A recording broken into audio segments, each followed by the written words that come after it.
morning. It's Thursday, February 3rd. I'm Paula Zahn. And I'm Harry Smith. Good morning and welcome to CBS This Morning.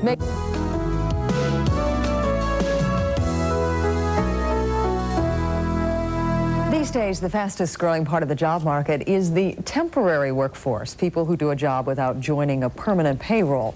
Well, our money editor John Steers here with a look at that trend and how it's permanently changing the American labor force. Good morning. Good morning, Paula. Great tie, by the way. Well, thank you. Thank you very much. In there. There's time is the theme here. Watches, things like that, and people working, putting in their time. You know, they used to be considered throwaway workers, and it wasn't that long ago that people only temped until something better came along, you know, like a full-time job.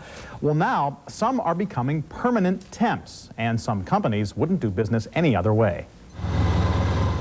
It's considered a microbrewery, but the Boston Beer Company is growing fast, and temporary workers have always been part of the brew. I create menu cards on the Macintosh and print them and distribute them. Mary Rosetka knows menu cards, but the Boston Beer Company doesn't need a full-time employee with those skills. When the need does arise, it hires a temp. You never can tell really what the volume is going to be like on any given day. In this case, Boston Beer got its menus, and Mary got a day's pay. What she didn't get was company-paid benefits. Carolyn Jenkins didn't get company benefits last week either, and she worked in 4 different offices, providing them with computer skills they couldn't do without. So basically, we've got Lotus into Excel. Temporary workers are by far the fastest growing segment of the labor force. Last year, 1.7 million people took temp jobs, most of them for low pay and no benefits. But here in Cambridge, Massachusetts, one small temp firm has begun to change that. Good afternoon, MacTemps. This is Hannah. I heard they really do value the people who walk in the door, and a lot of temporary agencies, you're really just a number. Our clients use us for 3 reasons. 1, we test our temps better. 2, we train our temps better. And 3, we treat our temps better. 28-year-old John Chuang is the man behind MacTemps. He started the company 6 years ago, providing temporary workers who knew how to run sophisticated Macintosh computer programs. As technology improved, MacTemps stayed right on the leading edge. It's grown to 24 offices in the U.S. and Great Britain, and boasts a typical worker who is college-educated, highly trained, and very computer-savvy.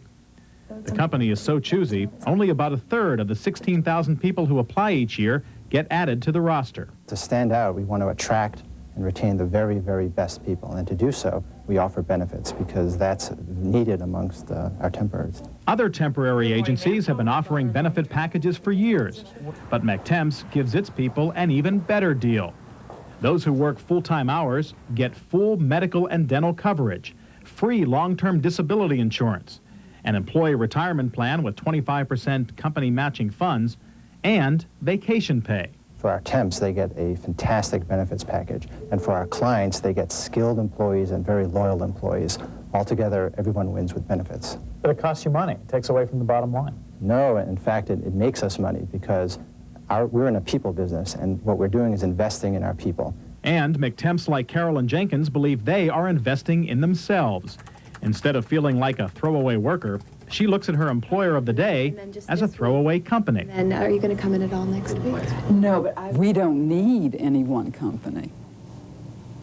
We've got hundreds out there who need our services, and one of those isn't going to make or break us. Now, of course, that attitude is a departure from the days when people relied on a company for job security. Some people believe that in the future, security is going to be gained only by keeping your skills up to date and being willing to use your talents for a lot of different companies over the course of your career.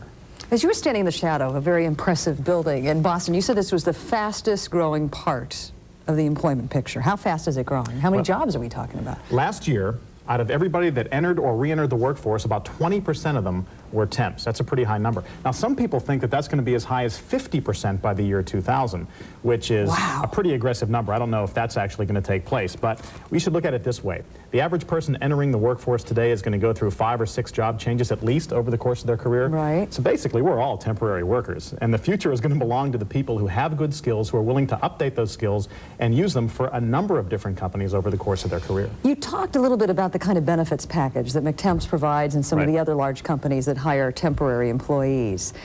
The typical temporary worker out there, do they have any of these benefits we're talking about? I mean, is there any way of assessing what percentage of these workers out there are getting benefits like that? It's hard to get a hold of that kind of number. One thing we can say, though, is that companies are moving in this direction, the temp companies, because there's so much call for temporary workers now. The competition is greater among those temp companies to get the good workers in their corral. So they are going to have to provide increasingly better packages of benefits to keep those good workers on their staff. That's smart business. It's the way they keep those workers' allegiances to their agency. And a company like MacTemps is showing that by growing so fast. They have 24 offices now in the U.S. and Britain, and they're looking now at secondary cities like Pittsburgh and St. Louis, you know, that second level of cities to expand into. And over the next couple of years, their expansion is likely to be very great. That's very impressive. John Stair, thanks.